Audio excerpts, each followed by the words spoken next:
Bertemu lagi dengan saya, dan dalam pertemuan kita kali ini kita akan membahas satu topik di bawah judul Kata dan Berkat. Saudara, sebagai orang tua, kita dapat secara mendalam mempengaruhi arah kehidupan anak-anak kita dengan kata-kata yang kita ucapkan kepada mereka. Dengan kata-kata kita dapat menetapkan arah dan membentuk serta mengukir masa depan mereka. Itulah sebabnya sangat penting bagi kita, orang tua, untuk mengucapkan hal-hal baik ke dalam kehidupan anak-anak kita. Itu tidak berarti bahwa kita tidak akan pernah tidak setuju dengan mereka. Tetapi pada umumnya, kata-kata kita kepada mereka dan tentang mereka seharusnya positif. Ingatlah bahwa kata-kata negatif akan menghancurkan seseorang lebih cepat dibanding yang dapat Anda bayangkan. Anda tidak dapat berbicara negatif tentang anak Anda dan mengharapkan anak tersebut diberkati. Jika Anda ingin putra-putri Anda menjadi produktif dan berhasil, Anda perlu mulai mengatakan kata-kata kehidupan atas anak-anak Anda daripada ramalan-ramalan malapetaka dan keputusasaan.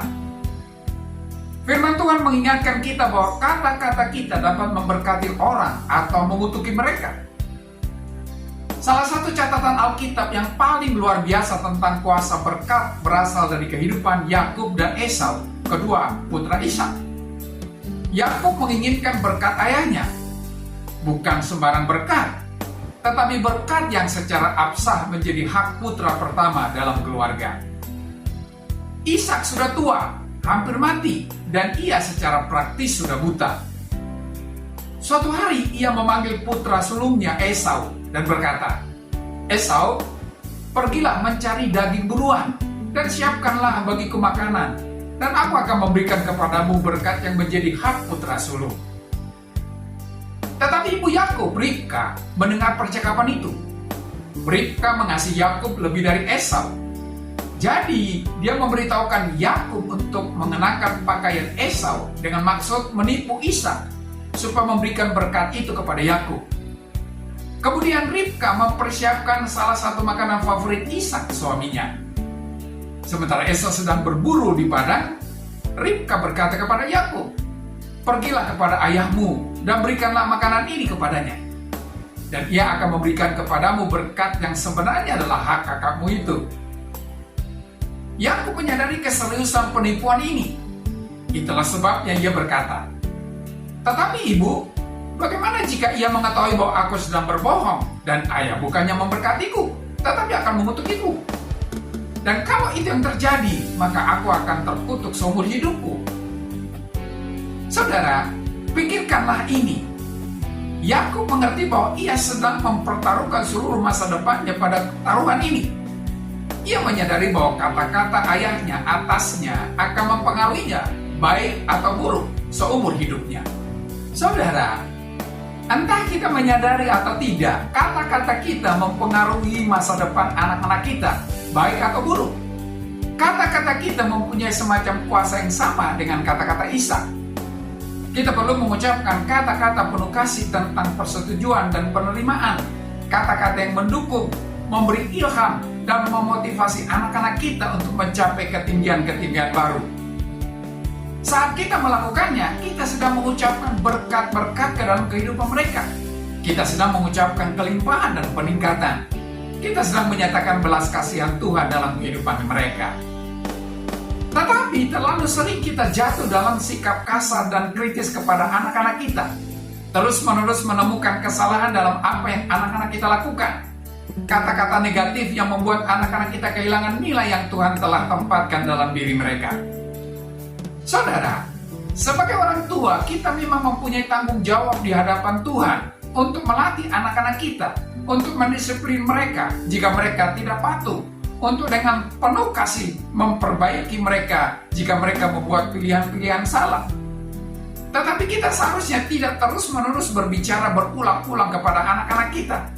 Jika Anda terus-menerus mengucapkan kata-kata yang membuat putus asa dan mengecewakan, tidak lama kemudian Anda akan menghancurkan gambar diri anak Anda dengan kata-kata negatif Anda. Anda akan membuka sebuah pintu yang mengizinkan musuh untuk mendatangkan segala jenis rasa tidak aman dan rendah diri ke dalam kehidupan anak Anda. Banyak orang dewasa masih menderita sebagai akibat kata-kata negatif yang orang tua mereka ucapkan atas mereka selagi anak-anak. Ingatlah, jika Anda membuat kesalahan karena terus-menerus mengucapkan kata-kata negatif atas anak-anak Anda sedang mengutuki masa depan mereka. Lagi pula, Tuhan akan meminta pertanggungjawaban dari Anda karena menghancurkan tujuan hidup mereka. Saudara, bersama otoritas datang tanggung jawab, dan Anda mempunyai tanggung jawab sebagai otoritas rohani atas anak Anda untuk memastikan bahwa ia merasa dikasihi, diterima, dan disetujui. Anda mempunyai tanggung jawab untuk memberkati anak-anak Anda. Di samping itu, sebagian besar anak mendapat konsep mereka tentang siapa Tuhan yang sebenarnya dan seperti apa Dia datang dari ayah mereka. Jika ayah mereka jahat, kritis, dan kasar, akhirnya anak-anak itu akan bertemu dengan suatu pandangan yang menyimpang tentang Tuhan. Tetapi jika seorang ayah penuh kasih, baik hati, berbelas kasihan, dan adil, anak itu akan mengerti lebih baik karakter Tuhan. Apakah yang Anda wariskan kepada anak-anak Anda? Tidak cukup hanya memikirkannya, Anda harus mengucapkannya. Sebab suatu berkat bukan berkat sebelum diucapkan. Anak-anak Anda perlu mendengar Anda mengatakan kata-kata seperti, "Aku mengasihimu, aku mempercayaimu, aku menganggapmu luar biasa. Tak seorang pun seperti kamu. Kamu unik." Mereka perlu mendengar persetujuan Anda. Mereka perlu merasakan kasih Anda. Mereka memerlukan berkat Anda. Anak-anak Anda mungkin bertumbuh dan pergi, tetapi itu seharusnya tidak menghentikan Anda untuk tetap menjalin komunikasi dengan mereka dan mendukung mereka, memberitahu mereka bahwa Anda bangga atas mereka. Mungkin Anda tidak berhasil memberkati anak-anak Anda sementara mereka bertumbuh. Itu belum terlambat. Mulailah melakukannya sekarang. Ucapkan berkat atas anak-anak Anda. Sampai di sini pertemuan kita kali ini, dan kita akan lanjutkan di lain kesempatan. Terima kasih dan shalom.